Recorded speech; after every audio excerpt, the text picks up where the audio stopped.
जैन साथियों, आप सभी का बहुत बहुत वेलकम है आपके अपने YouTube channel Sonu sir classes में।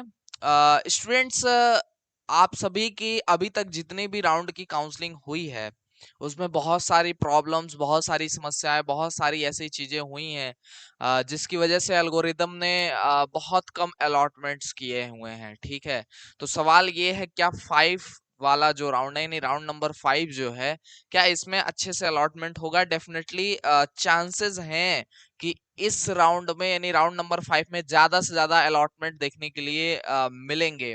रही बात सीटों की, जो कि आप सभी का लगातार सवाल रहता है कि क्या सर सीटें हैं, वैकेंट सीटें हैं जहां पे हमको एडमिशन मिल सकता है राउंड नंबर 5 या इसके आगे की राउंड में? सो डेफिनेटली जो सीटें हैं वो वैकेंट हैं, सीटें जो हैं वो खाली हैं। ठीक है, और मैंने जो है यहाँ पे जानकारी प्राप्त करने का प्रयास किया नोडल अधिकारियों से। ठीक है, थोड़ा सा यहाँ पे गुप्त तरीके से सूचना मिली है, और उस सूचना के अनुसार बहराइच, गोंडा ऐसे जगहों पे मतलब कुल मिला जुला के 65 सीटें कॉलेजों में खाली हैं।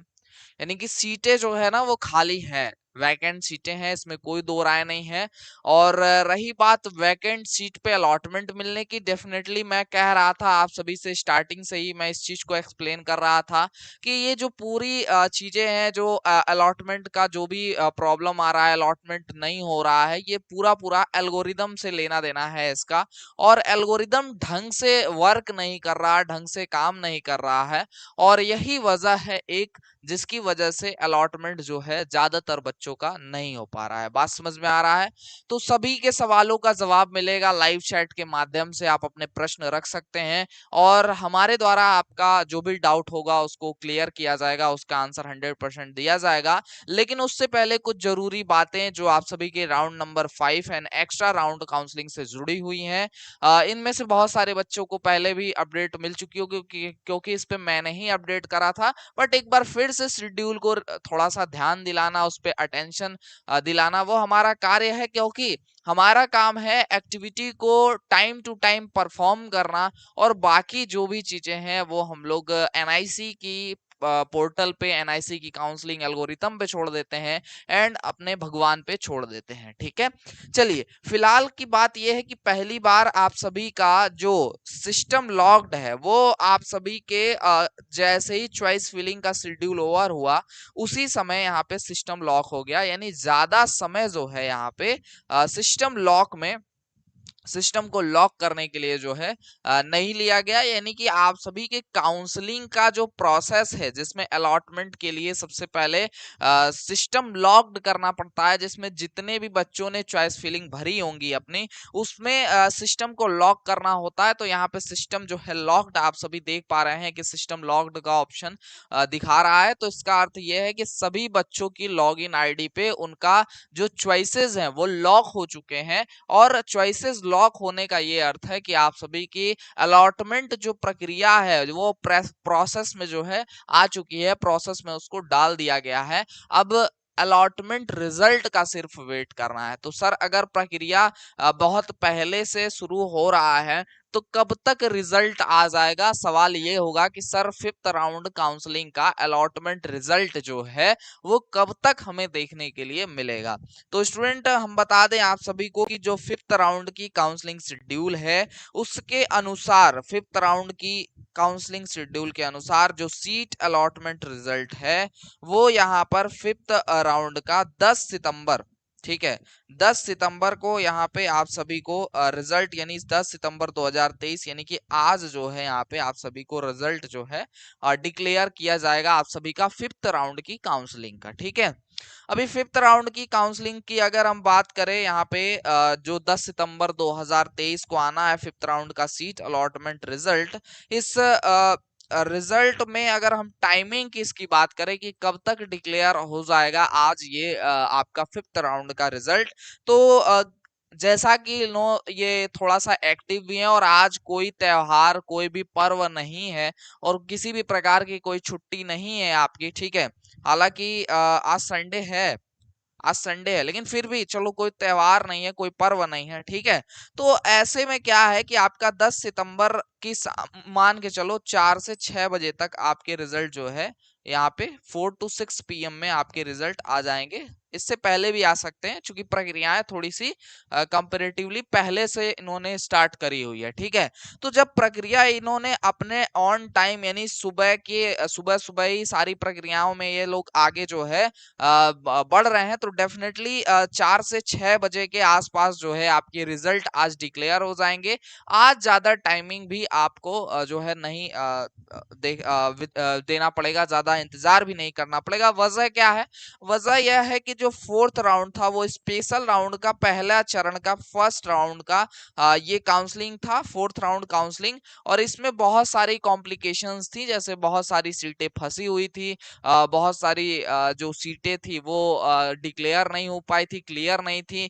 कोई फ्लोट करके फंसाया हुआ था, कोई फ्रिज करके फंसाया हुआ था, बहुत सारी चीजें थी। लेकिन इधर थोड़ा सा क्लियरिटी ज्यादा है इसको लेकर के, फिफ्थ राउंड काउंसलिंग को उतना कॉम्प्लिकेशंस नहीं है। तो डेफिनेटली अलॉटमेंट जो है आपके आज ज्यादा से ज्यादा अलॉटमेंट होंगे, और आप सभी के रिजल्ट मान के चलिए 4 से 6 बजे के आसपास जो है डिक्लेयर हो जाएंगे। इसमें कोई परिवर्तन या कोई सुधार होता है, कोई ऑथेंटिक इंफॉर्मेशन आती है, तो उसकी भी जानकारी जो है समय अनुसार समय से आप सभी तक पहुंचा दूंगा, आप सभी तक यहाँ पे सूचना प्रसारित कर दूंगा, ठीक है।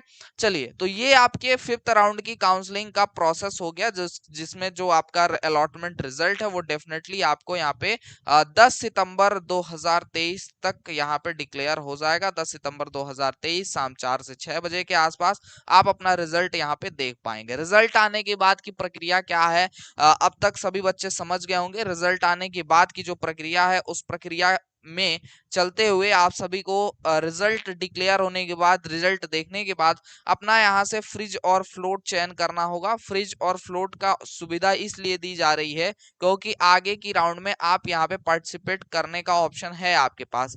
यानी कि फिफ्थ राउंड के बाद एक अतिरिक्त चरण जो कि सिक्स्थ राउंड की काउंसलिंग है यहाँ पे जोड़ दिया गया है। तो एक और काउंसलिंग की प्रक्रिया, एक और काउंसलिंग का चरण यहाँ पे जुड़ चुका है आप सभी का, सिक्स्थ राउंड की काउंसलिंग।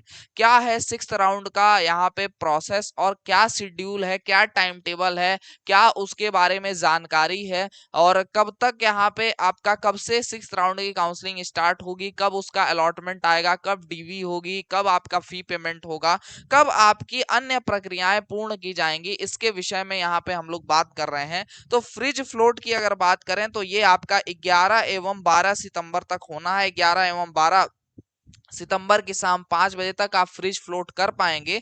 और फ्रिज फ्लोट के साथ ही यहाँ पे आप अपना जो seat acceptance slash seat acceptance cum security fee amount है, इसको आप पेमेंट कर पाएंगे। इसका मतलब है कि 11 सितंबर और 12 सितंबर को ही आपको सिर्फ और सिर्फ केवल और केवल यहाँ पे मौका दिया जा रहा है कि आप अपना जो है सीट एक्सेप्टेंस फीस जमा कर सकें, और साथ में यहाँ पे फ्रिज फ्लोट जो है चयन कर सके। इसके साथ ही डॉक्यूमेंट वेरिफिकेशन और बैलेंस फी डिपॉजिट करने का भी ऑप्शन आपको इन्हीं 2 दिनों में आपको यहाँ पे पूर्ण करना होगा। ये एक्टिविटी इसको परफॉर्म करना होगा, जो कि 11 और 12 सितंबर को ही आपको टाइमिंग यहाँ पे दी जा रही है। फिफ्थ राउंड का जो डीवी यानी डॉक्यूमेंट वेरिफिकेशन होना है वो डिस्ट्रिक्ट हेल्थ सेंटर में होना है, और बैलेंस फी डिपॉजिट आपको यहाँ पे करना है। इसका अर्थ क्या है, 11 और 12 तारीख को रिजल्ट आने के बाद सबसे पहले आपको विलिंगनेस दे देना है। विलिंगनेस देने के बाद 3,250 रुपए अगर आपने पूर्व में नहीं जमा किया है तो जमा कर देना है। जो बच्चे ये पैसा 3,250 पहले की राउंड में जमा कर चुके हैं, पे कर चुके हैं, ये अमाउंट उनको पुनः दोबारा नहीं पे करना है। इसके अलावा यहाँ पे आपको सीट एक्सेप्टेंस फी पे करने के बाद हेल्प सेंटर का चुनाव करना होता है। हेल्प सेंटर चुनने के बाद वहां पे आप डॉक्यूमेंट वेरिफिकेशन के लिए जाते हैं। हेल्प सेंटर पे जो भी राजकीय अनुदानित या प्राइवेट इंस्टीट्यूट आप चुनते हैं अपने जो है डीवी के लिए, डीवी होने के बाद आपको यहाँ पे बैलेंस फी जो है वो कॉलेज की डिपॉजिट करनी होती है। जैसे बैलेंस फी की बात करें तो यहाँ पे 7,370 गवर्नमेंट कॉलेज के बच्चों को यहाँ पे पे करना हो रहा है। तो ये आपका सबसे अंतिम प्रोसेस है एडमिशन प्रोसेस में। जैसे ही आप एडमिशन प्रोसेस में यहाँ पे 7,370 रुपए जमा कर देंगे तो ऐसे में आपका जो सीट है वो 100% कंफर्म हो जाएगा। ठीक है, तो यहाँ से आपका सीट जो है 100% कंफर्म हो जाता है। और यहाँ इतना प्रोसेस करने के बाद 1 हफ्ते में 1 वीक में आपको अपने कॉलेज पे रिपोर्ट करके अपनी काउंसलिंग संबंधी अन्य प्रक्रियाओं को भी पूर्ण करना होता है, अन्य प्रोसेस को भी कंप्लीट करना होता है। तो ये हो गया आपके 5th राउंड की काउंसलिंग का यहाँ पे प्रोसेस। बात करें commencement of classes for session 2023, यानी कि आप सभी की क्लासेस की कमेंसमेंट कब से हो रही है, तो 14 सितंबर 2023 से आप सभी की यहाँ पे कमेंसमेंट की गई है क्लासेस की। तो 14 सितंबर से आपकी क्लासेस जो है यहाँ पे ऑन हो जाएंगी, स्टार्ट हो जाएंगी। ठीक है, तो 14 सितंबर से आप सभी की क्लासेस स्टार्ट हो जाएंगी और आप सभी ज्यादातर इंस्टीट्यूट जो है अपनी क्लासेस 14 सितंबर से जो है वो स्टार्ट कर रहे हैं। सवाल ये है डीवी के सर्टिफिकेट्स का, तो आप इसका स्क्रीनशॉट ले लीजिए। इसमें इनकम सर्टिफिकेट को छोड़ करके सभी सर्टिफिकेट जो है अनिवार्य हैं आप सभी के लिए। यहाँ पे सब कैटेगरी अगर आपने नहीं भरा है और कैटेगरी नहीं भरा है तो रिजर्वेशन सर्टिफिकेट आपको नहीं चाहिए होगा। बाकी की सभी डॉक्यूमेंट सभी के लिए अनिवार्य हैं। ठीक है, चलिए आगे बढ़ते हैं यहाँ पे 6th राउंड की काउंसलिंग शेड्यूल के बारे में, जो कि मुख्य एक शीर्षक है इस सेशन का, मुख्य आप सभी के लिए प्रश्न है।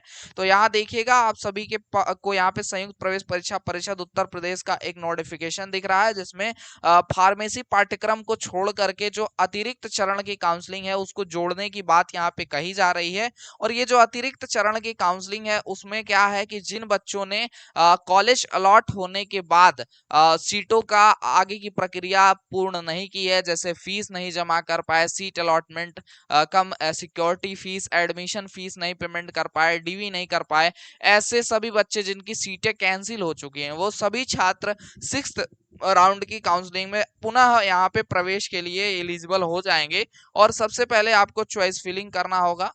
चॉइस फिलिंग का जो डेट है वो 11 और 12 सितंबर को आपको दी जा रही है। जिस जिस समय में जो 5th राउंड के बच्चों की डीवी संबंधित प्रक्रिया और एडमिशन संबंधित प्रक्रिया चलेगी, उसी बीच जो 6th राउंड की काउंसलिंग होगी वो भी स्टार्ट रहेगी। और जिन बच्चों को 5th राउंड तक कोई भी सीटें नहीं मिली हैं, अलॉट नहीं हुई हैं, किसी भी सीटों पे उनका एडमिशन कंफर्म नहीं हुआ है, ऐसे सभी बच्चे 11 और 12 सितंबर को अपनी न्यू चॉइस फिलिंग भर सकेंगे। और यहाँ पे सीट अलॉटमेंट की अगर बात करें तो सीट अलॉटमेंट जो होगा वो 13 सितंबर की दोपहर 2 बजे तक हो जाएगा। ठीक है, फिर पुनः आपको 13 सितंबर का दोपहर 2 बजे से आपको 15 सितंबर 2023 की शाम 5 बजे तक अपनी DV, fee payment, seat acceptance cum जो है यहाँ पे सिक्योरिटी अमाउंट, आपका डीवी का process and balance fee deposit करने का प्रोसेस चलेगा। और आपको यहाँ पे इन्हीं डेट्स में इन सभी एक्टिविटीज को परफॉर्म करना होगा। और इन सभी एक्टिविटी को परफॉर्म करके आप यहाँ पे 6th राउंड के काउंसलिंग में कॉलेज अलॉट करवा सकते हो। कॉलेज प्राप्त करने का या कॉलेज लेने का सबसे अच्छा तरीका क्या है, वैकेंट सीट के को देखते हुए ORCR 2021 को एनालाइज करके आप ज्यादा से ज्यादा वो चॉइसेस भरिए जिनमें यहाँ पे आपकी क्लोजिंग रैंक आपके रैंक से ज्यादा जा रही है। ऐसे सभी छात्रों को यहाँ पे कॉलेज जो है अलॉट हो जाएगा और ऐसे सभी छात्रों को यहाँ पे कॉलेज मिलने की ज्यादा से ज्यादा जो है चांसेस रहेगी। ठीक है, तो इस बात का आप सभी को ध्यान रखना है। चलिए अब इसी बीच आप सभी के सवालों का भी बारी है, जो कि आप सभी के सवाल तरह तरह के सवाल हैं। SR टेक्निकल्स कह रहे हैं कैटेगरी जनरल EWS है, पता नहीं कितनी रैंक है, गवर्नमेंट बिलबिली आजमगढ़ रनिंग। भाई देखो, अब तक अलॉटमेंट नहीं हो पा रहा था, किसी का भी कितना भी रैंक रहा हो। एक बच्ची का एक गर्ल थी और बात हुई हमारी नोडल अधिकारी से, उन्होंने खुद बताया, उनके ही रिलेटिव की बात थी। 45,000 रैंक थी उनकी। ठीक है, और 45,000 रैंक पे ना ही गोंडा मिला और ना ही बहराइच मिला।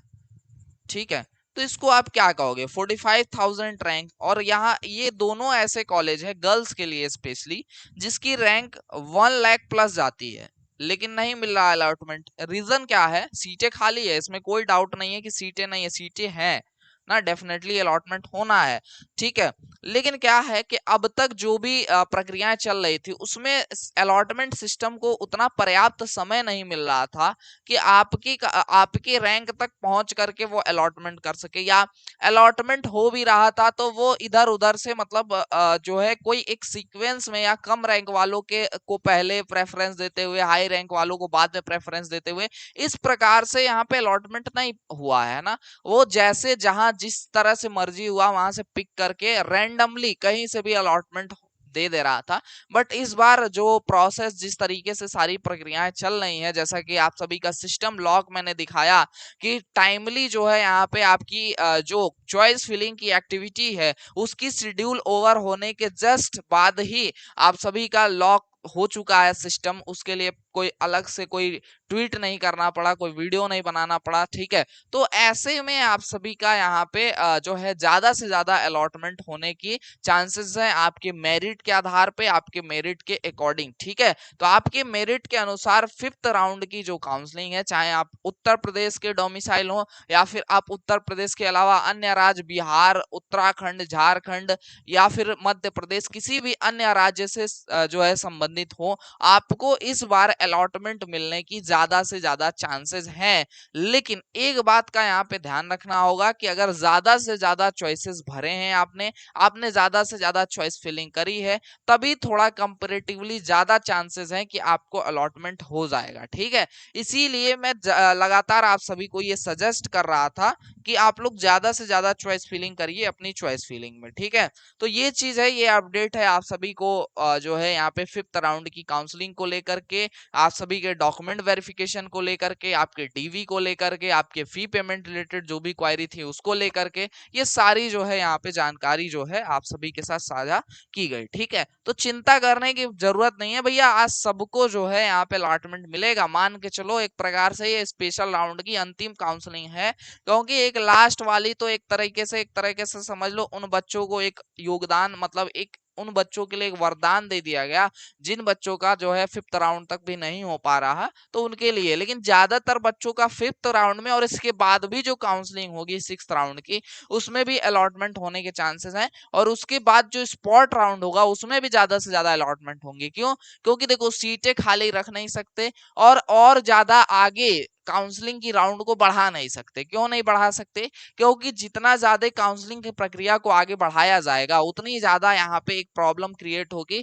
और वो है आप सभी का सेशन उतना ही डिले, उतना ही लेट होगा, है ना।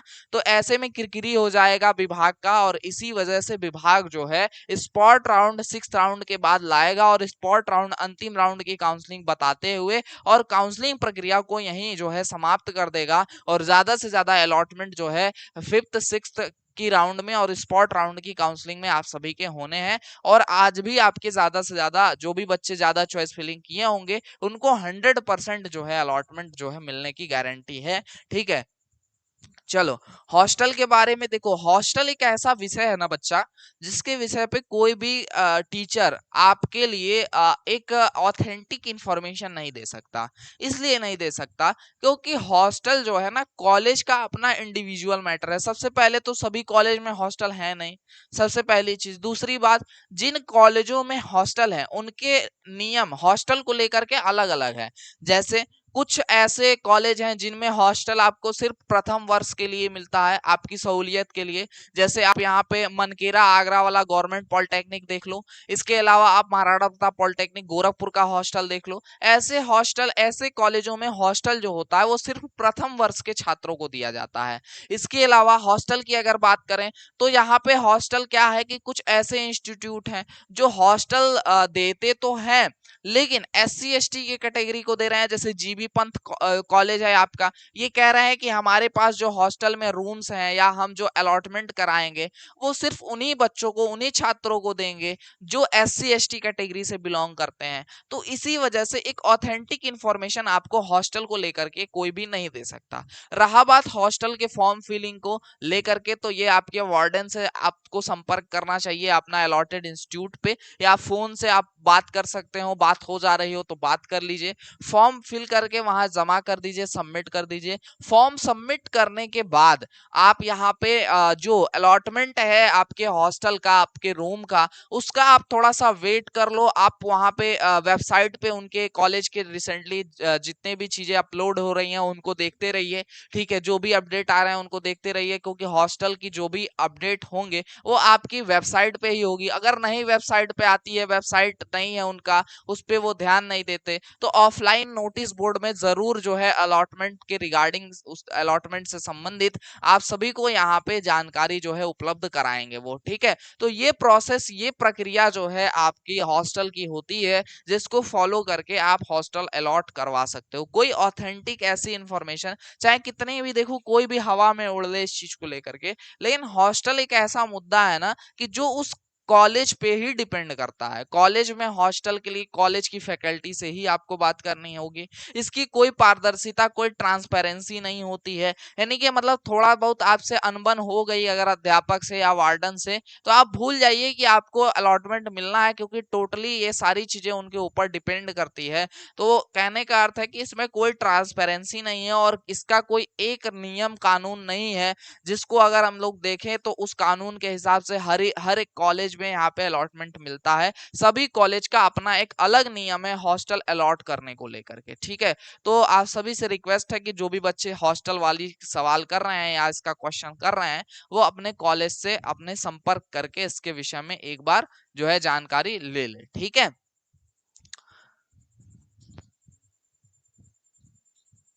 चलो, रैंक से हॉस्टल का कोई लेना देना नहीं होता है शुभम पटेल। सबसे पहले तो बात बताएं, सबसे मेन जो कंडीशन होती है हॉस्टल मिलने के लिए, वो आपके घर से कॉलेज की दूरी होनी चाहिए, मिनिमम 50 किलोमीटर या इससे ज्यादा होना चाहिए, तो आपको हॉस्टल अलॉट हो जाता है, ठीक है। ये बस नियम है, इसके अलावा और कोई नियम नहीं है। बाकी अपना कॉलेज अपना नियम जो है इसमें बनाता रहता है।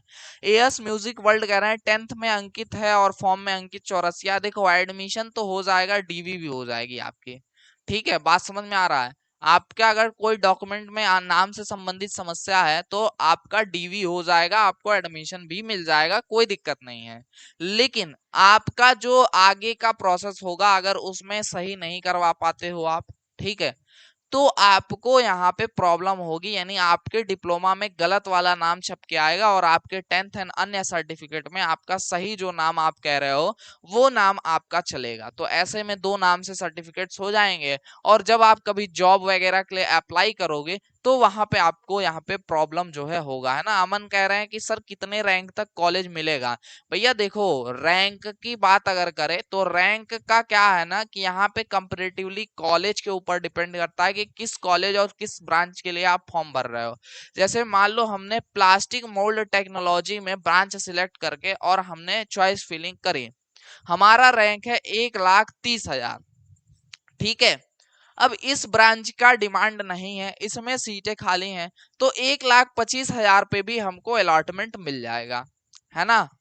अच्छा, अब हम बात कर रहे हैं सिविल इंजीनियरिंग में गवर्नमेंट पॉलिटेक्निक लखनऊ की।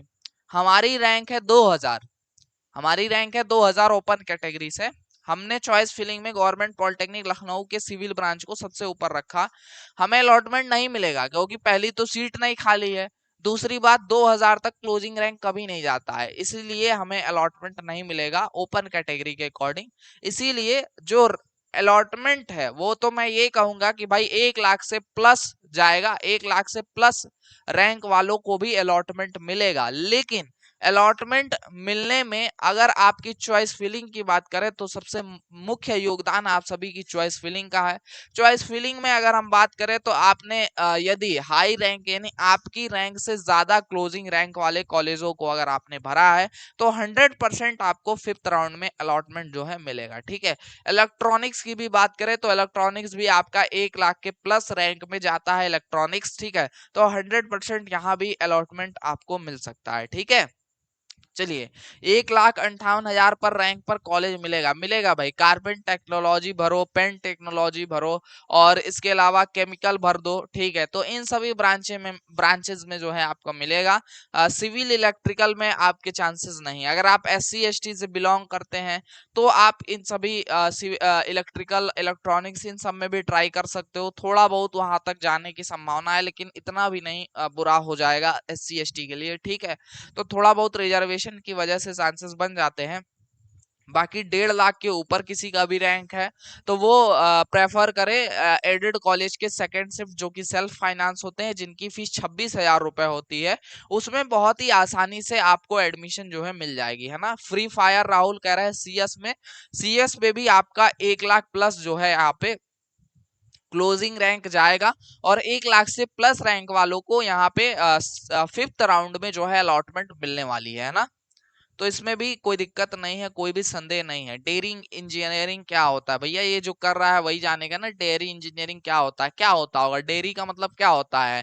गाय भैंस, है ना, यही सब मतलब कि डेयरी से संबंधित है। डेयरी टेक्नोलॉजी क्या है कि गायों से बिना जो है ज्यादा लेबर कॉस्ट लगे, ज्यादा लेबर को लगाए, आप उनका जो है दुग्ध प्रोडक्शन कैसे कर सकते हैं ना, मिल्क प्रोडक्शन कैसे कर सकते हैं, ठीक है। चारों में आप क्या दीजिए खाने के लिए, और टेक्नोलॉजी का ज्यादा से ज्यादा यहाँ पे यूज करके कंफर्ट कैसे दे सकते हैं आप अपने जो है जानवरों को। इसके अलावा जो है बात करें कि आपका कैसे कंफर्टेबल किया जाए जानवरों को कि ज्यादा से ज्यादा मिल्क प्रोडक्शन हो आपको, है ना। तो यही हो गया आपका डेयरी इंजीनियरिंग, है ना। इसमें भी टेक्नोलॉजी का काम है। आजकल आप अगर सर्च करोगे यूट्यूब पे तो आप लोग देखोगे कि ऐसे ऐसे सिस्टम है जिसमें जो मिल्क है, जो दूध है, वो निकालने के लिए किसी इंसान को जो प्रॉपर है ना बैठ के नहीं निकालना पड़ रहा, मशीन सक करके दूध जो है यहाँ पे प्रोडक्शन कर दे रहे हैं। उसके बाद बॉटल्स में भी पैक हो जा रहा है, जो है यहाँ पे पैकेजिंग हो जा रही है। तो पैकेजिंग को लेकर के और अन्य चीजों को लेकर के यही आपकी डेयरी इंजीनियरिंग हो गई, यानी कि उस टेक्नोलॉजी को और उसमें इम्प्रूवमेंट करना, या जो टेक्नोलॉजी चल रही है उसके ऑपरेशन और मेंटेनेंस का काम करना, यही आपकी डेयरी इंजीनियरिंग हो गई, ठीक है। थोड़ा सा आप लोग अगर इस जो सब ये सारी चीजें थोड़ा सा आप जो पूछ रहे हैं ना, ये थोड़ा सा यूट्यूब पे आप सर्च करोगे ना अपनी इंजीनियरिंग ब्रांच से रिलेटेड, तो आपको जो है 3D एनिमेशन के माध्यम से काफी अच्छी वीडियोस आपको मिल जाएंगी। वहां पे आप सभी को दिख जाएगा कि क्या क्या करना होता है, इसमें क्या चीजें हैं, ठीक है। वो सारी चीजें आपको यहाँ पे देखने के लिए जो है मिल जाएगा, ठीक है। चलो, अक्की गेमिंग कह रहे हैं सर मेरा 10,306 रैंक है, मेरे को हीवेट में कोई सी भी ट्रेड मिल सकती है क्या? भाई देखो आ, अक्की, सबसे पहली बात तो ये राउंड नंबर 5 चल रहा है, और स्पेशल राउंड काउंसलिंग में लगभग अंतिम चरण की ओर हम लोग चल रहे हैं, ठीक है। तो किसी एक कॉलेज के लिए आप बिल्कुल भी चॉइस फीलिंग मत करिए, सबसे पहली बात। दूसरी बात कि ज्यादा से ज्यादा चॉइस फीलिंग करो आप, और एटलीस्ट अगर रैंक आपका बहुत अच्छा है, जैसे आप बता रहे हैं 10,000 के आसपास आपका रैंक है, तो इस हिसाब से एटलीस्ट 20-25 कॉलेज भरो आप, है ना। और 20-25 कॉलेज में जहां आपको एडमिशन मिल जाता है वहां आप एडमिशन ले लो। इसलिए ले लो क्योंकि एक तो अंतिम राउंड की चल रही है काउंसलिंग, और ज्यादा से ज्यादा अलॉटमेंट में अगर आपके रैंक से कम रैंक वाले यहाँ पे क्लेम करने वाले आ गए आपके मेरिट लिस्ट में, तो डेफिनेटली आपको अलॉटमेंट नहीं मिलेगा।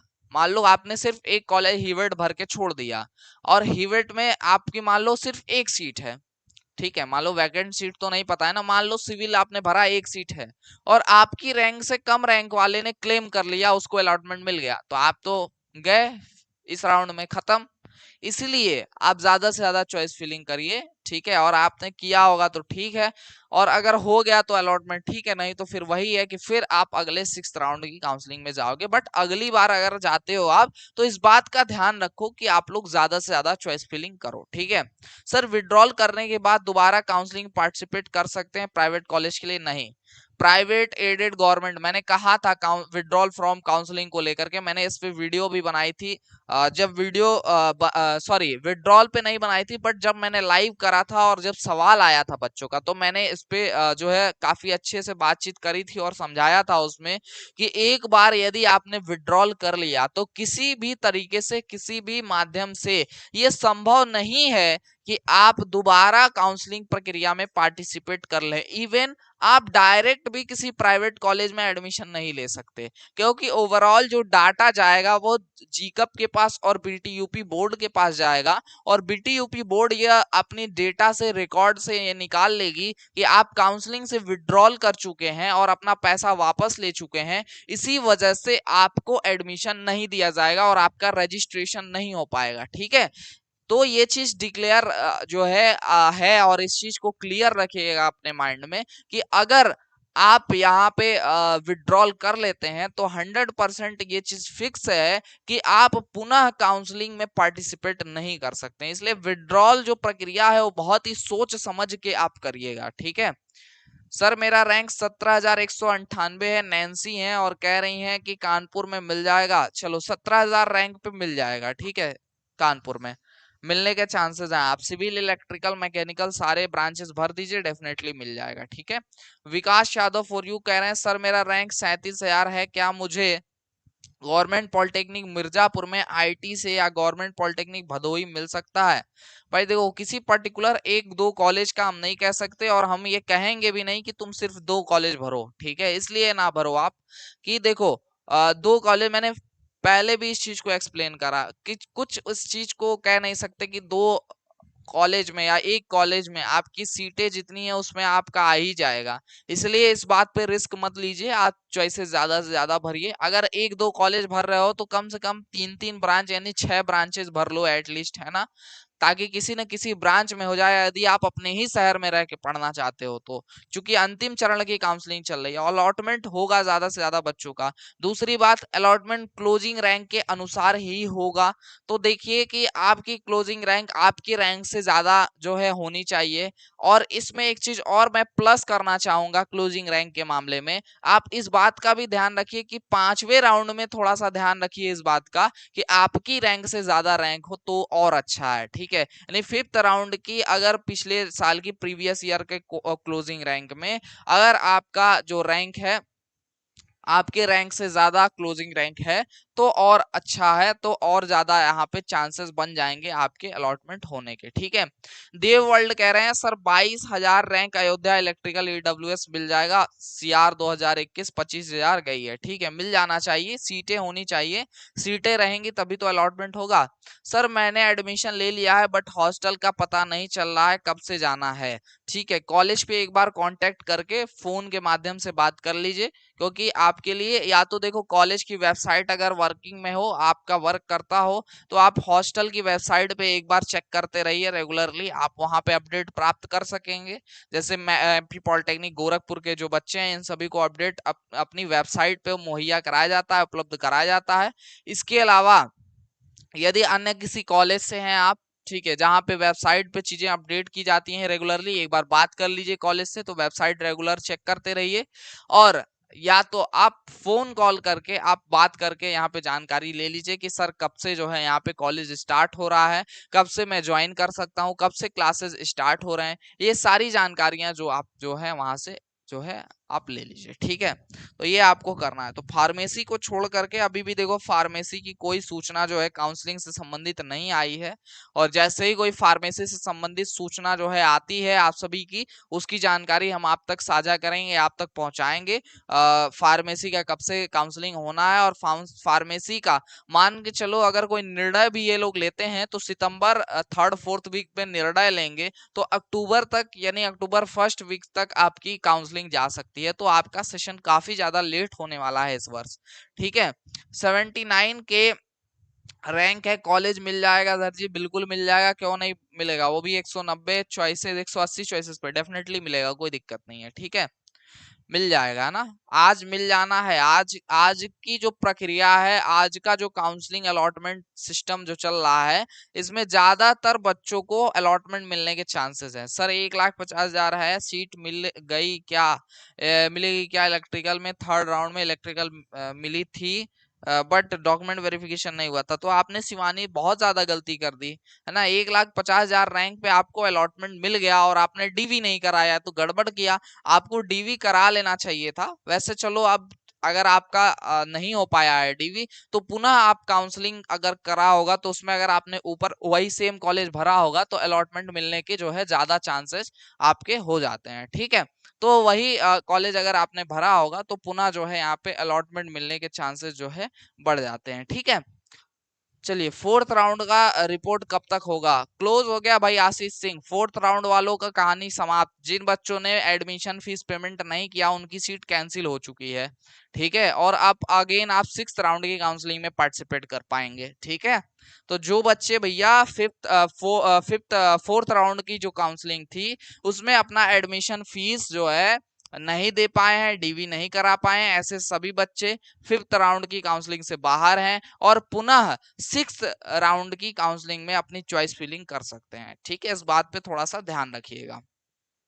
ठीक है, तो आपको यहाँ पे जो फोर्थ राउंड वाले बच्चे हैं उनको 9 सितंबर की शाम 5 बजे तक डीवी करा लेना था और रात 12 बजे तक अपना बैलेंस एडमिशन फीस जो है वो पेमेंट कर देना था ना। इसीलिए थोड़ा सा मैं अटेंशन दे रहा हूँ आप सभी के लिए, आप सभी के काउंसलिंग शेड्यूल पे, क्योंकि काउंसलिंग शेड्यूल की जानकारी के अभाव में बच्चे क्या है ज्यादातर सीटों की एडमिशन प्रक्रिया को पूर्ण नहीं कर रहे हैं और सीटें भी फंस के रह जा रही हैं, अन्य बच्चों को एडमिशन नहीं मिल पा रहा है और यहाँ पे आप सभी का कुछ बच्चों का पैसा भी वेस्ट हो जा रहा है कॉलेज ना पसंद आने की वजह से। विड्रॉल प्रक्रिया ढंग से पूर्ण नहीं हो पा रही है। तो देखो विड्रॉल प्रक्रिया में हमेशा से खामियां रही हैं और आगे भी रहेंगी, क्योंकि वो ऐसा जो प्रोसेस है जिसमें आपको यहाँ पे यहाँ पे जीकप के से पैसा जो है लेना है, तो ऐसी प्रक्रिया में डेफिनेटली जो है टाइम लग रहा है, लगेगा। ठीक है, और आपको जो है पैसा मिलने में थोड़ा वक्त लगेगा, इसमें साल भर 6 महीने का भी जो है वक्त लगता है। ठीक है, तो डेफिनेटली एक थोड़ा सा लंबा प्रोसेस है आपका विड्रॉल फ्रॉम काउंसलिंग का, तो इसके थ्रू जो भी बच्चे जाते हैं उनके लिए रिस्क तो है ही, काफी टाइम लगेगा इसमें। ठीक है, क्योंकि इसमें तो एक चीज साफ साफ रहता है कि विड्रॉल जो होगा वो विड्रॉल में जो पैसे वापसी की जो प्रक्रिया है वो आपकी संपूर्ण राउंड की काउंसलिंग समाप्त होने के बाद ही शुरू होगी। तो शुरू हो रही है तो कब आपके खाते तक ट्रांसफर होगा पैसा, ये कितना समय लगेगा, ये आपको संबंधित विभाग ही बता सकता है कब तक आपके खाते में पैसा भेजेगा। ठीक है, बात समझ में आ रहा है? आशीष सिंह, डीवी सेंटर,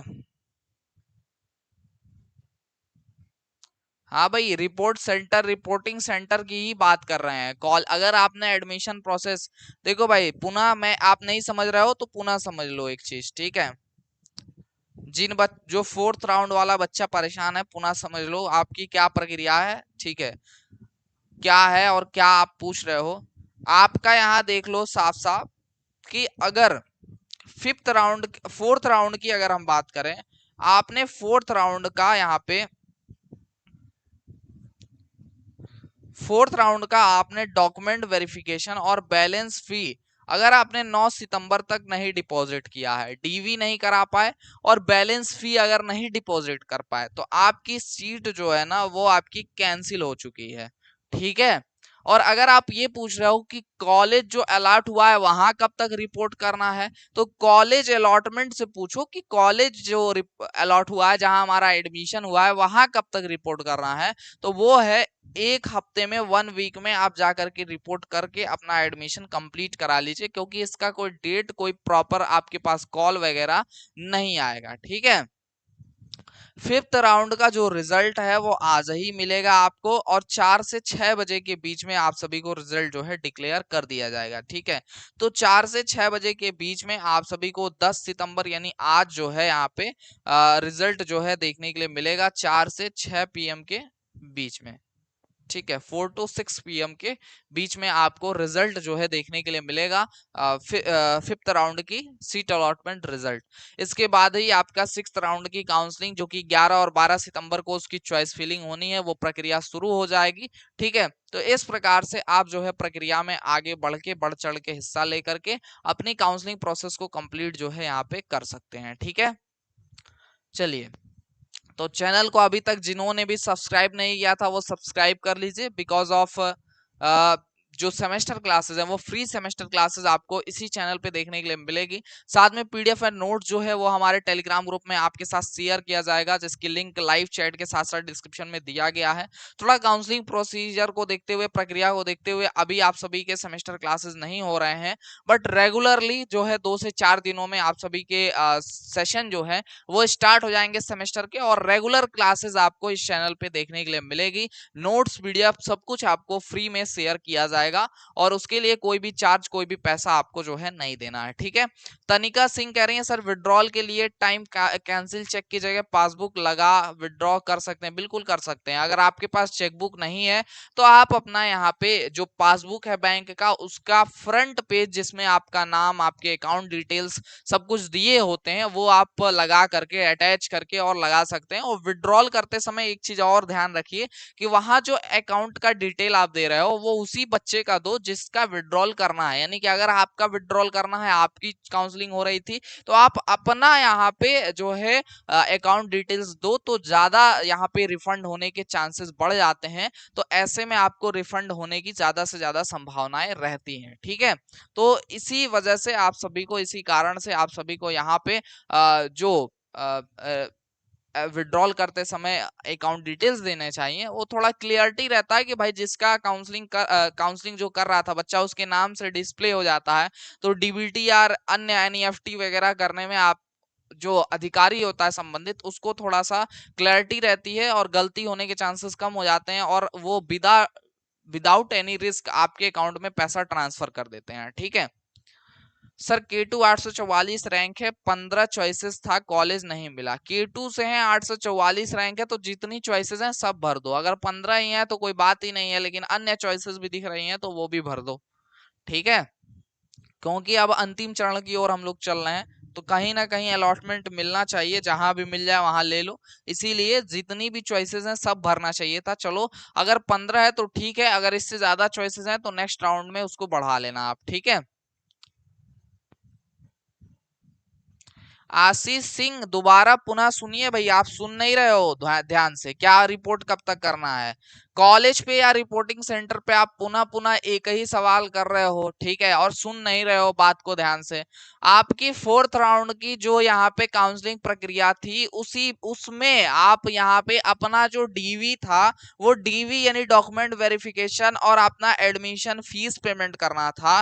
वो आपको बैलेंस फी पेमेंट और आपको डॉक्यूमेंट वेरिफिकेशन साफ साफ लिखा हुआ है 9 सितंबर तक करना था। अगर आपने अभी तक पेमेंट नहीं किया है, अपना फीस नहीं पे किया है, तो आपकी सीट कैंसिल हो चुकी है, और ये आप अपने लॉगिन में जाकर के देख सकते हैं।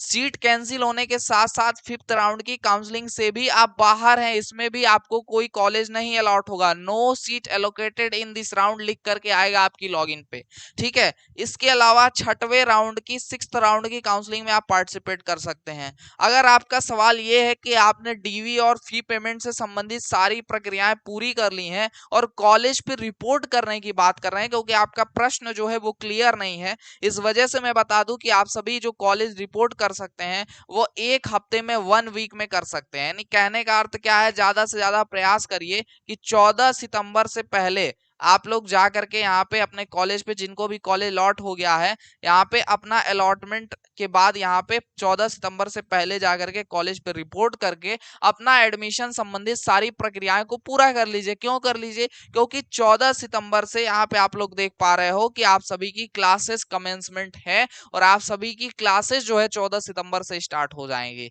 ठीक है। ऐसे में आप लोग की क्लासेस जो है छूट जाएंगी। अगर आप डिले करके जाओगे, एडमिशन तो हो जाएगा, जो है 1 हफ्ते तक का टाइम आपको दिया जाएगा, ठीक है। लेकिन एक ही क्वेश्चन आप पुनः एंड पुनः, अगेन एंड अगेन आप इस चीज को दे रहे हैं, लेकिन जो है बात को समझ नहीं रहे हैं, सुन नहीं रहे हैं। थोड़ा सुन भी लो बाबू, है ना, कि क्या मैं कह रहा हूँ। अगर आपने नहीं दिया है यहाँ पे 9 सितंबर तक फीस पेमेंट नहीं किया है एडमिशन का, तो आपकी सीट कैंसिल हो चुकी है अब, ठीक है। यही सच्चाई है, कड़ू सत्य यही है, ठीक है। चलो, यादव संगम कह रहे हैं सर मैं अभी 12th कर रहा हूं तो 12 कर लो, ठीक है। 12th कर लो पहले। जो बच्चे 12th कर रहे हैं, ध्यान से सुनो, जो बच्चे 12th कर रहे हैं वो 12th कर लीजिए पहले। इसलिए कर लीजिए क्योंकि आपने 11th में 1 वर्ष दे चुके हैं, 1 ईयर, और 1 वर्ष और देंगे तो 12th भी कर लेंगे। इसके बाद 3 वर्षों तक जब आपका डिप्लोमा चल रहा होगा, इसी बीच अगर कोई वैकेंसी 12वीं स्तर पे आता है आपका, मान लो कोई सिपाही या कोई कांस्टेबल या कोई अन्य भर्ती प्रक्रिया, आर्मी का, एयरफोर्स का, एनडीए का, ठीक है, अधिकारी लेवल का, तो आप 12th के आधार पे इन सभी परीक्षाओं में प्रतिभाग कर सकते हो, ठीक है। एक तो एडवांटेज ये हो जाएगा। दूसरी चीज, ये 3 वर्ष का आपका जो है अलग से अपना आप इसमें फोकस दे पाओगे, ठीक है। अच्छा, अगर हम 12th और पॉलिटेक्निक एक साथ करते हैं तो क्या नुकसान है? तो हम एक साथ ना ही 12वीं का सर्टिफिकेट दे सकते हैं कहीं, और ना ही पॉलिटेक्निक का दे सकते हैं, क्योंकि एक फर्जी हो जाएगा आपका। क्योंकि पॉलिटेक्निक भी आपका एक रेगुलर कोर्स है, जो भी काउंसलिंग के थ्रू एडमिशन ले रहे हैं बच्चे, वो रेगुलर कोर्स में एडमिशन ले रहे हैं, और 12th भी आप रेगुलर ही पढ़ रहे होगे, ठीक है। और अगर आप प्राइवेट कर रहे हो तब तो कोई बात ही नहीं है, वैसे भी वो आप ऐसे ही करते हो कि आप छुपा करके रखते हो उसको, जब आवश्यकता होती है तो निकालते हो बाहर, तो उसकी उस केस में कोई बात ही नहीं है। बट अगर दोनों रेगुलर कर रहे हो तो पॉलिटेक्निक छोड़ दो, और आप यहाँ पे 12th को जो है अपना कंटिन्यू करो, और 12वीं इस वर्ष कंप्लीट कर लो, उसके बाद अगले वर्ष अपना डिप्लोमा करना, पॉलिटेक्निक करना। रहा बात एग्जाम क्वालिफाई करने का, तो जितनी बार एग्जाम दोगे उतनी बार क्वालिफाई करोगे, ठीक है। ज्यादा मेहनत करोगे ज्यादा अच्छा रैंक आएगा, ठीक है। तो ये चीज क्लियर है। अमित मिश्रा कह रहे हैं diploma in instrumentation and control engineering scope कैसा है? जितने भी ये पाइपलाइन सेक्टर्स है ना, gas pipeline, oil pipeline, water pipeline, पूरे देश भर में जहां भी देखो अभी नेचुरल गैस पाइपलाइन बढ़ रहा है, ये इसका एक काम, कोई ऐसा काम पॉसिबल नहीं है आपके इंस्ट्रूमेंट एंड कंट्रोल डिपार्टमेंट के बगैर, है ना। इसमें स्कैंडूरा वगैरह ये इनका काम होता है, स्कैंडूरा का यूज करते हैं, जो है डेड वेट टेस्टर का यूज करते हैं। हालांकि ये सब बातें आपको समझ में आएगी नहीं, क्योंकि इंडस्ट्री से आप लोग को कोई ज्ञान नहीं होगा इसको। लेकिन कुछ ऐसे इंस्ट्रूमेंट्स हैं जिनके through pressure pressure and temperature को मेंटेन रखा जाता है, और उस प्रेशर एंड टेम्परेचर को मेंटेन रखते हुए जो है यहाँ पे ऑयल एंड गैस ट्रांसपोर्टेशन को जो है संभव बनाया जाता है ना। क्योंकि जैसे कि किसी चीज पे प्रेशर लगेगा, किसी फ्लूइड पे प्रेशर होगा, तभी तो वो आगे की तरफ फ्लो करेगा। तो उसमें पूरा जो काम होता है ना, इसमें इंस्ट्रूमेंट डिपार्टमेंट का ही होता है। इंस्ट्रूमेंटेशन से संबंधित, इंस्ट्रूमेंट में जो भी ऑपरेशन होगा वो इंस्ट्रूमेंटेशन एंड कंट्रोल डिपार्टमेंट करेगा। इंस्ट्रूमेंटेशन एंड कंट्रोल डिपार्टमेंट का काम इसके मेंटेनेंस से रिलेटेड होगा, ठीक है। और मेंटेनेंस और ऑपरेशन का काम इनका जो है होता है इंस्ट्रूमेंटेशन एंड कंट्रोल डिपार्टमेंट का, ठीक है। और इसमें कंट्रोल का मतलब क्या हो गया? इसमें होता है क्या आपका, इसमें होता है कंप्यूटर लगे होते हैं, ठीक है, जिसको हम लोग क्या कहते हैं भाई, नाम नहीं याद है, हाँ, फ्लो कंप्यूटर बोलते हैं, ठीक है।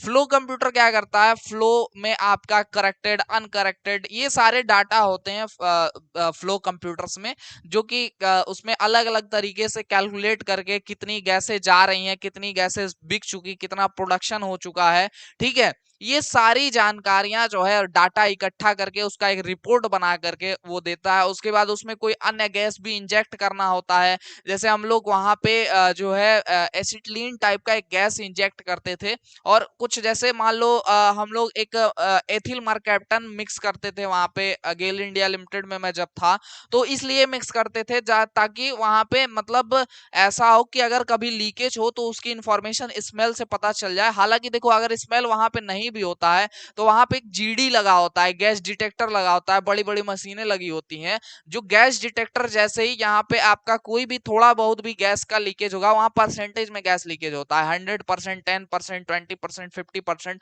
जब लीकेज होता है ना तो वहां पे सायरन ऑटोमेटिकली साउंड करने लगता है, और वो इंफॉर्मेशन देता है कि भैया गैस लीकेज हो गया है, दौड़ के भागो, तुरंत जाओ और गैस लीकेज को बंद करो, नट बोल्ट वगैरह टाइट करो, या फिर आप यहीं से कंट्रोल रूम होता है वहां पे जहां पे मैं रहता था, कंट्रोल रूम से आप एक बटन टैप करोगे, बड़े से बड़ा वाल्व, चाहे वो आपके क्यों ना एक जो है आपके बराबर वाल्व हो, ठीक है, आपसे बड़ा वाल्व हो, वो वाल्व ऑटोमेटिकली रिवॉल्व करके बंद हो जाएगा। इतनी तगड़ी व्यवस्था है, इतना तगड़ा जो है टेक्नोलॉजी यहाँ पे होता है, ठीक है। तो ये है आपका इंस्ट्रूमेंटेशन एंड कंट्रोल डिपार्टमेंट, है ना। मतलब बहुत बहुत बड़ा स्कोप है इसका, एक छोटा मोटा काम नहीं, मतलब आप खाली तो रह ही नहीं सकते, ठीक है। और फील्ड वर्क है इसमें, ठीक है। रोहित कह रहे हैं सर मेरी रैंक 76,625 है, ओबीसी कैटेगरी से बिलोंग करता हूं, क्या मुझे गवर्नमेंट कॉलेज मिल जाएगा? क्या कोई सी ट्रेड में प्लीज सर हेल्प मी, मिल जाएगा भाई, मिल जाएगा, कोई दिक्कत नहीं है। ठीक है, कोई सी ट्रेड चाहिए तो मिल जाएगा। आर्किटेक्चर असिस्टेंसी बढ़िया ब्रांच है भैया ना। जितनी भी बिल्डिंग्स, जितने भी ये आपके unity of statute, statue of liberty, जितने भी ये बड़े बड़े बिल्डिंग इमारतें और आप सभी के बड़े बड़े जो मूर्तियां स्टैचूज दिखाई देते हैं, ये सब आर्किटेक्चर के ही एग्जाम्पल हैं। आर्किटेक्चरल इंजीनियरिंग, आर्किटेक्चरल जो इंजीनियर हैं, इन्हीं इंजीनियर्स के बदौलत ये सब खड़े हैं, है ना। इसकी डिजाइन कैसे होगी, कैसे एयर ड्रैग को रोकना है ना, कितना एयर ड्रैग लगेगा तो ये सह सकता है, कितने एयर ड्रैग पे टूट जाएगा, ये पूरी जानकारी, ये पूरा रिसर्च, पूरा इस पे इंजीनियरिंग जो करता है वो कौन करता है, वो आर्किटेक्चरल असिस्टेंट सिर्फ मतलब वाला असिस्ट करेगा, और आर्किटेक्चरल इंजीनियर जो है उस पे काम करेगा, है ना। मतलब आगे आप बीटेक करके आर्किटेक्चरल इंजीनियर भी बन सकते हैं। ठीक है, मतलब अगर आप बड़ा काम नहीं भी करते हो ना, तो घरों के जो इमारतों की डिजाइनिंग होती है ना, वो ऑफिस में बैठे बैठे एक चार्ट पेपर पे डिजाइनिंग करके और अच्छा पैसा इसमें अर्न कर सकते हो। ठीक है, चलो विनीत कुमार सर, ऐसे ही लाइव रखा करिए, अच्छा लगता है। Thank you so much. ठीक है, चलो सर, मुझे कॉलेज नहीं मिला है, फोर्थ राउंड में 1 लाख रैंक है। हाँ भाई, ज्यादातर बच्चों को नहीं अलॉट हुआ था, फिफ्थ में ज्यादा से ज्यादा बच्चों को कॉलेज मिलेगा। ठीक है, क्योंकि काउंसलिंग प्रक्रिया इस बार एल्गोरिदम जो है थोड़ा सा अच्छे से इसको काम में लिया जा रहा है, और कंपेरेटिवली जब देखा जाए पहले के मुकाबले, तो आज जो है बहुत पहले, मतलब कि जैसे ही आपका ये शेड्यूल ओवर हुआ है चॉइस फिलिंग का, उसके जस्ट बाद ही आपका चॉइस जो है वो सिस्टम, जिन बच्चों का लॉक नहीं था वो सिस्टम लॉक्ड हो गया है। इसका अर्थ है कि उसी टाइम से आप सभी की जो अलॉटमेंट का काम है वो शुरू हो गया है। तो जितना अब जल्दी हो सके, जल्द से जल्द जो है आपको रिजल्ट मिल जाएगा। मान के चलो जल्द ना दें, लेट में दें, लेकिन ज्यादा से ज्यादा बच्चों को अलॉटमेंट करवा के दें। 4 से 6 बजे के बीच में अलॉटमेंट आने की संभावना है। ठीक है, एक्सपेक्टेशंस है। जैसे ही यहाँ पे अलॉटमेंट आता है रिजल्ट का, वो हम आप तक उसकी सूचना पहुंचा देंगे, और आगे क्या करना है सीट अलॉट होने के बाद उसकी भी जानकारी हम आपके साथ साझा कर देंगे। अच्छा, एक रिक्वेस्ट है आप सभी से कि अगर आपने चैनल को अभी तक सब्सक्राइब नहीं किया तो सब्सक्राइब कर लीजिए, क्योंकि यही एकमात्र ऐसा चैनल है जिसमें प्रॉपर आपसे बातचीत करके आपके जो भी डाउट होते हैं वो क्लियर किए जाते हैं। साथ में सेमेस्टर की भी फ्री क्लासेस आप सभी को इस चैनल पे मुहैया कराई जाएंगी, और उसके लिए चाहिए कि चैनल को आप सब्सक्राइब करके रखें, नोटिफिकेशन बेल को प्रेस करके ऑल पे सेलेक्ट कर लें। साथ में हमारे टेलीग्राम ग्रुप को ज्वाइन कर लीजिए, जिसका लिंक जो है लाइव चैट में दिया गया है। वहां से आप सारी classes, news, updates, PDF notes, सारी चीजें आपको वहीं पे मुहैया कराई जाएंगी, वहीं से मिलेगा। तो आप ज्वाइन रहोगे तो आसानी से आप तक सारे जो पीडीएफ नोट्स और क्लासेस हैं, जो लिंक्स हैं वीडियोस के, वो सबसे पहले पहुंच जाएंगे। ठीक है, चलो। अबे सर क्लासेस कह रहे हैं, सर कह रहे हैं भैया कि सर कंप्यूटर साइंस कौन सा ब्रांच है, इसकी जानकारी दे दीजिए। कंप्यूटर साइंस मतलब इसके विषय में भी संदेह है क्या कोई? मतलब सही में ऐसा भी है क्या? भाई कंप्यूटर साइंस मतलब क्या? कंप्यूटर, कंप्यूटर के हार्डवेयर दो चीजों से चलता है, एक है हार्डवेयर, दूसरा है सॉफ्टवेयर। तो इन्हीं दो चीजों के विषय में सिखाया जाएगा। हार्डवेयर में रैम क्या होता है, रोम क्या होता है, सॉफ्टवेयर में जो यहाँ पे प्रोग्रामिंग होती है, कोडिंग होती है, वो क्या होती है, जावा का क्या होता है, पाइथन क्या होता है, सी लैंग्वेज क्या होता है, सी प्लस प्लस क्या होता है। ठीक है, डेटा ट्रांसफर कैसे होता है, बिट क्या होता है, बाइट क्या होता है, ठीक है, एमबी क्या होता है, जीबी क्या होता है। ठीक है, यही सारी चीजें, टीबी क्या होता है, यही सब चीजें सिखाई जाएंगी, है ना। और क्या होगा इसमें इंजीनियरिंग में, है ना। और इसको कैसे आप इम्प्रूव कर सकते हो, कैसे कंप्यूटर को ऑपरेट कर सकते हो। अब कंप्यूटर का मतलब ये थोड़ी कि सिर्फ हमारे पास जो लैपटॉप है, कंप्यूटर है, पीसी है, वही। दुनिया में बहुत तरीके के कंप्यूटर है, जैसे सुपर कंप्यूटर। कुछ समझी में नहीं आएगा कि भैया कहाँ पे इसका मॉनिटर है, कहाँ पे सीपीयू है, कहाँ पे कीबोर्ड है, कहाँ पे इसका डिस्प्ले है ना। ऐसा कॉम्प्लिकेटेड है वो, जिस जो बनाया है क्वांटम, क्वांटम सिद्धांत पे, क्वांटम कॉन्सेप्ट पे आधारित है, तो जो बनाया है उसको ज्यादा अच्छे से समझ रहा है। ठीक है, तो कहने का मतलब है कि बहुत जटिल, कॉम्प्लिकेटेड है, इसमें सॉफ्टवेयर की भी डेवलपमेंट की बहुत आवश्यकता है कंप्यूटर साइंस में। ठीक है, तो ये सारी चीजें हैं कंप्यूटर साइंस इंजीनियरिंग से संबंधित।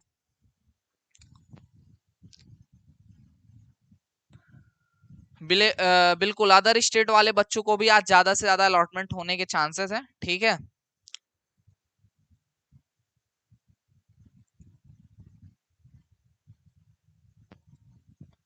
तो आई थिंक आज के इस वीडियो को यहीं, आज के इस सेशन को यहीं समाप्त करना चाहिए और मिलेंगे किसी अन्य वीडियो लाइव सेशन के साथ। तब तक के लिए जय हिंद।